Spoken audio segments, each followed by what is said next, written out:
안녕하십니까 여러분.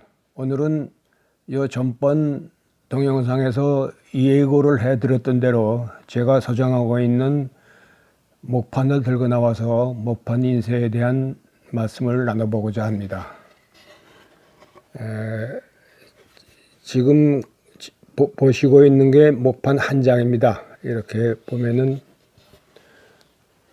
앞뒤로 글이 새겨져 있습니다. 요 가운데 요 부분에 책 이름하고 권수 그리고 페이지가 나타나고요. 양면이 그 책장 한쪽이 인쇄되는 겁니다. 그러면은 요거를 먹을 발라 갖고 종이를 대고 이렇게 솜망치 같은 걸로 살살살살 두드리면은 책이 인쇄가 됩니다. 그래서 이 목판을 나무로 만들었으니까 목판이지만 책판이라고도 그럽니다. 제일 유명한 거는 우리가 국보로 지정되어 있고 알고 있는 합천해인사의 팔만대장경에 있습니다. 이거는 고려 때 1200년대에 외구의 침입을 막기 위해서 거란족과 몽골족 그렇게 침입을 받았죠. 부처님의 말씀을 우리가 새김으로써 부처님의 힘으로 외적을 물리치기 위해서 만들었던 겁니다. 현재 합천해인사에서 보관 중이고 8만 천여 장이 됩니다. 책판 중에선 제일 유명하고 유네스코 세계문화유산으로 등재되어 있죠. 그거랑은 다르지만 이런 거는 사가에서 만든 겁니다. 집안에서 훌륭한 학자가 나오거나 하면 후손들이 선조들을 기리기 위해서 목판을 가지고 책을 만들었습니다. 그게 문집이죠.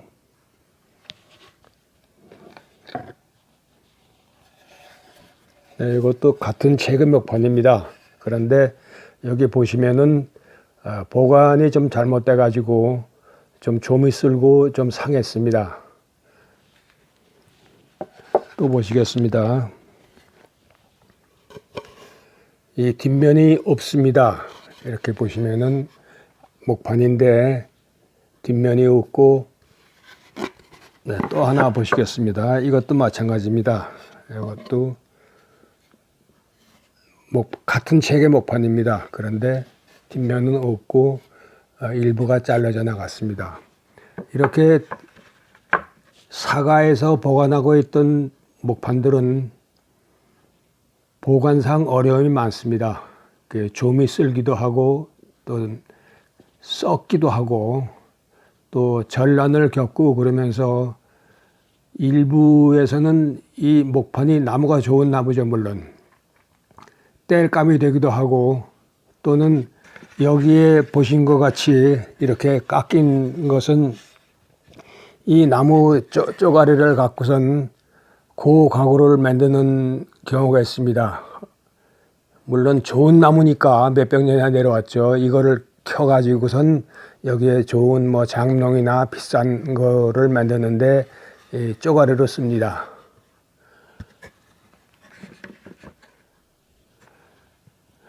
지금 제가 보관하고 있는 거는 이것 말고도 여러 개 있는데 같은 책의 목판입니다. 그런데 이것들은 또 그렇게 썩어 없어지거나 또 장작불에 불쏘시가 되거나 또는 쪼가리가 돼서 어떤 졸부만화님의 가구가 될 뻔했던 것을 제가 보관하고 있으니까 이제부터는 책판으로의 인생을 살아갑니다.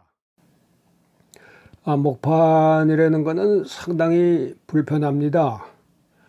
또 비용도 많이 들고 시간도 오래 걸립니다.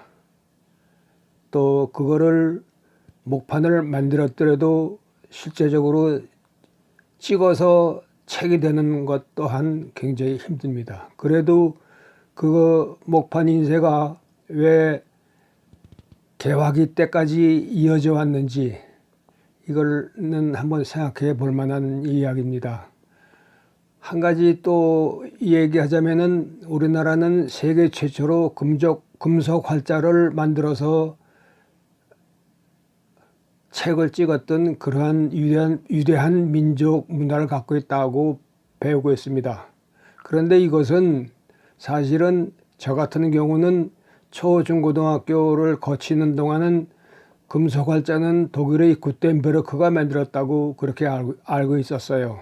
그랬는데 1980년대에 들어와서 그것이 지금 청주에 있는 직지 심체 유절이라는 책이 발견됨으로써 발견된 책은 지금 파리의 국립도서관에 있습니다.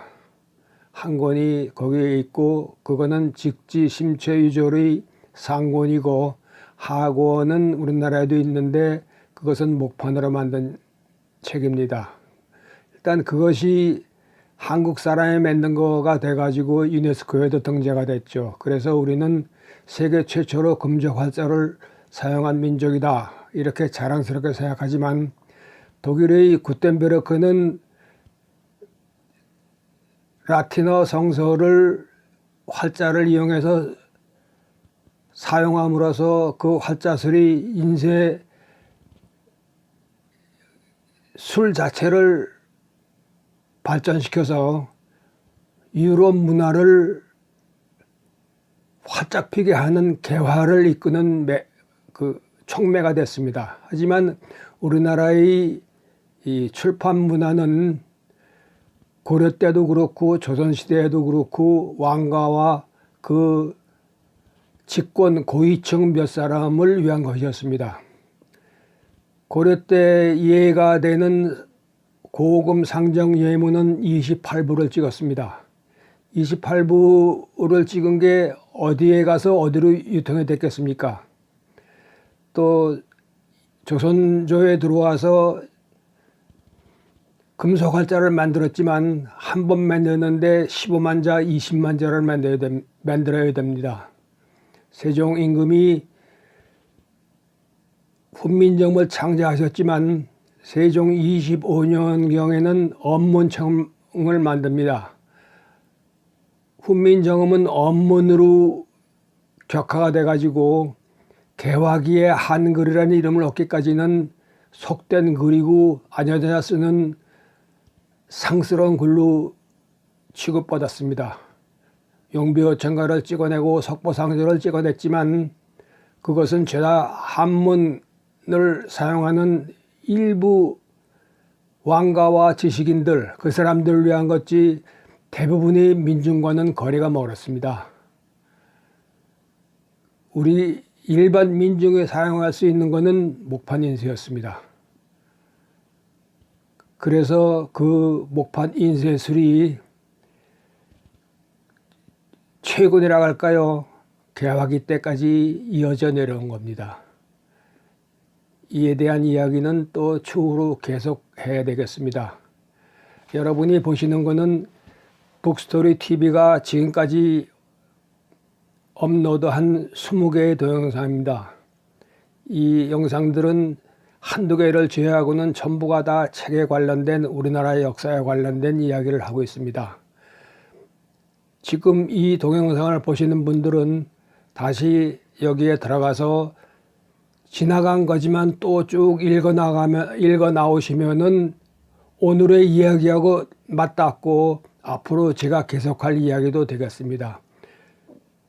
이 동영상의 맨 끝은 요전번에 얘기 드린 대로 인스타그램에서 좋은 이야기 한번 보겠습니다.